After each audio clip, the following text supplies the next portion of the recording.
Rahim. Assalamualaikum warahmatullahi wabarakatuh. Salam sejahtera bagi kita semua, sahabat Dumai. Semoga kita semuanya selalu diberikan kesehatan oleh Allah Subhanahu wa taala. Baik teman-teman, di sini saya sudah meriset salah satu artikel saya, yakni dengan judul atau tema analisis bibliometrik peningkatan pembelajaran dengan pendekatan adaptif. Nah, nama lengkap saya adalah Sugiyarni dan dosen saya bersama dosen saya Dr. Henry Praherdiono SSI MPD. Nah, yang pertama yang akan saya jelaskan adalah abstrak. Tujuan dari penelitian ini adalah untuk memberikan tinjauan komprehensif tentang adaptive learning. Studi ini menyajikan isu-isu penelitian terkini dan kemajuan masa depan dalam adaptive learning dari tahun 2020 sampai 2023 melalui database Publish or Perish atau POP. Nah, di mana analisisnya itu terdiri dari citation analysis, co-citation analysis. Ditinjau atau tinjauan analisis bibliometrik ini memberikan wawasan penting bagi peneliti untuk mengidentifikasi publikasi paling berpengaruh dan menentukan struktur fundamentalnya. Selain itu, tujuan ini memfasilitasi studi masa depan mengenai tren penelitian yang berpengaruh dan topik yang muncul. Temuan menyajikan beberapa pembahasan berdasarkan kelompok yang diidentifikasi dari dua analisis. Selanjutnya, implikasi teoritis dan metodologi terhadap munculnya subbidang baru dan karya menarik di masa depan sehubungan dengan adaptive learning yang disajikan. Nah, hasilnya akan membantu para akademisi dan praktisi dalam memajukan teknologi dan membantu adaptive learning untuk memastikan pendidikan siswa dapat berkelanjutan dalam keadaan darurat. Dengan kata kunci, adaptive learning, publish or perish atau POP, analisis bibliometrik. Nah, untuk pendahuluan atau latar belakang dari tema yang sudah saya buat atau artikel saya itu adalah kajian peneliti yang membahas tentang adaptive learning itu sudah banyak sekali. Namun, setiap hasil penelitian itu mempunyai permasalahan yang berbeda-beda, di mana penelitian yang dilakukan oleh Alam 2022, Onju Novaruf, Hasudungan et al. 2022, Baik et al. 2020, El Sabak 2021, Kabudi et al. 2021, Munov et al. 2022, dan Nabizadeh et al. 2020. Nah, di mana adaptive learning ini dapat diatasi dengan media pembelajaran interaktif.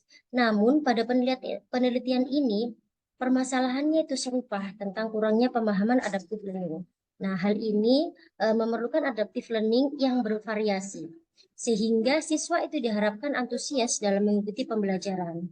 Sedangkan hasil observasi awal sebagian besar siswa itu merasa pelajaran bahasa Inggris itu sangat sulit.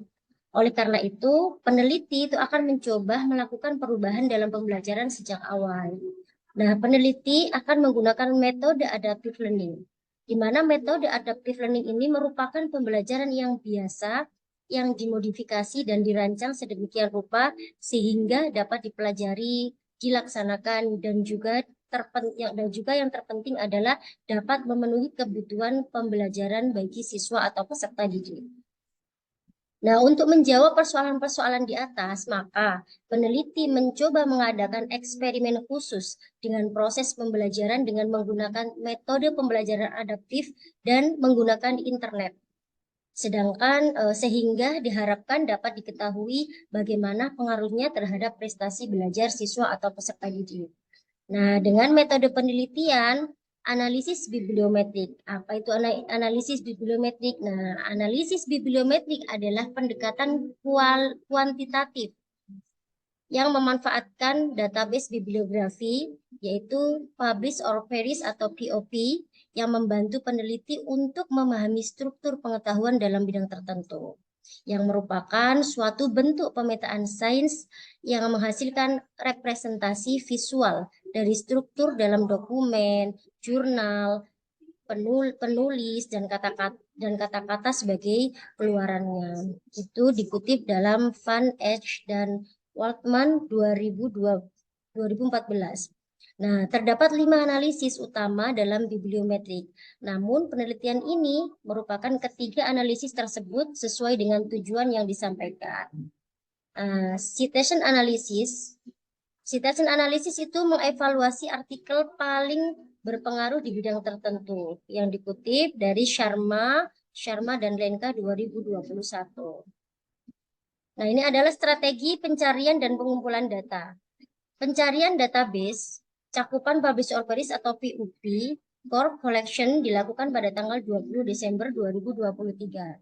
String pencarian terperinci digunakan pada opsi atau topik di database Publish or Perish atau POP untuk mengekstraksi publikasi berdasarkan judul, abstrak, dan kata kunci atau tabel 1.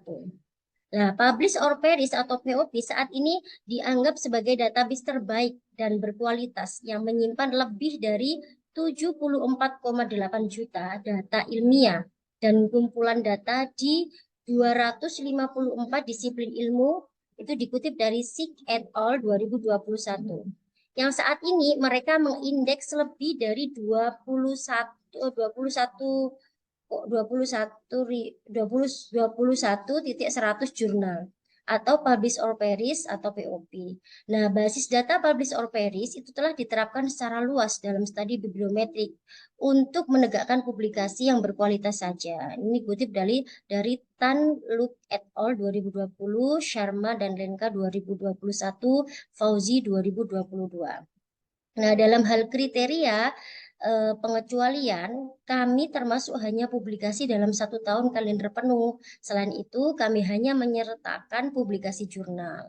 Mencantumkan publikasi jurnal saja akan menjamin kualitas artikel yang diterbitkan. Dikutip dalam Mingers et al. 2012. Sedangkan hasil dan analisis yang pertama adalah citation analysis.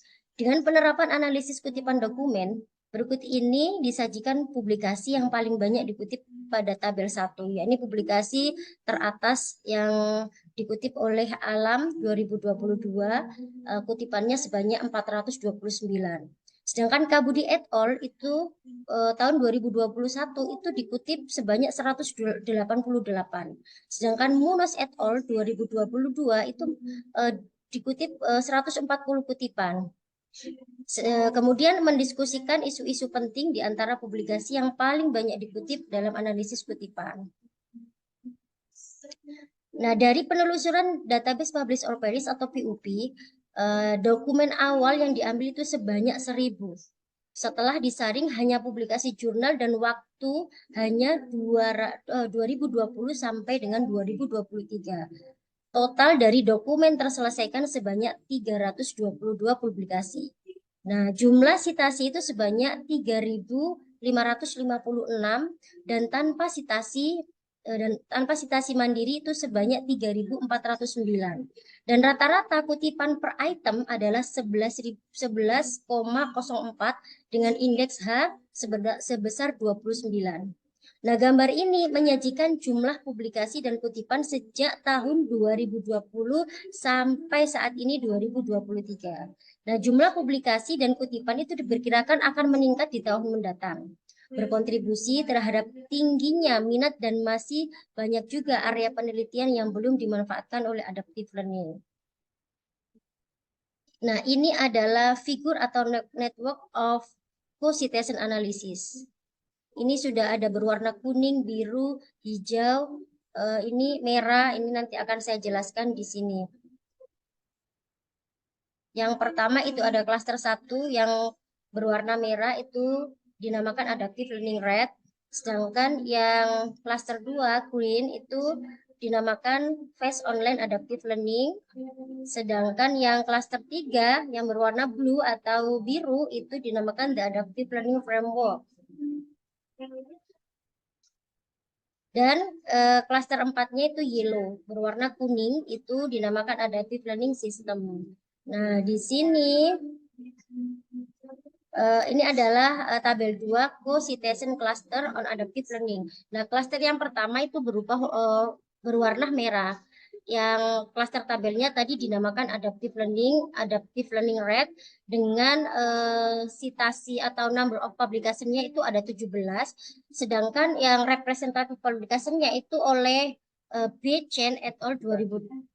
Citasi yang disitasi representatif publikasinya itu B. Chet et al. 2022, X. Wu et al. 2023, D. et al. 2023. Dan klaster yang kedua itu berwarna hijau, itu dinamakan Fast Online Adaptive Learning. Nah, number of publikasinya itu ada 16. Ini banyak dikutip dari Yu et al. 2020, Exchange 2020, Sun et al. 2023. Dan klaster yang ketiga itu berwarna biru yang dinamakan The Adaptive Learning Framework dengan number of publication itu ada 15 yang banyak dikutip dari Exchange 2020, Su et al. 2020, F. Wong et al. 2022. Sedangkan klaster yang 4 itu berwarna yellow atau kuning dengan nama Adaptive Learning System, di mana number of publication-nya itu ada 14 yang banyak dikutip dari F. Wong et al. 2022, Yang et al. 2023, dan Lee et al. 2023. Sedangkan discussion-nya itu berasal dari analisis bibliometrik. Kami juga membahas mengenai penerapan adaptive learning, di mana pembahasan berikut ini merupakan hasil evaluasi penulis untuk mengedepankan dan mengembangkan topik tersebut pada karya selanjutnya.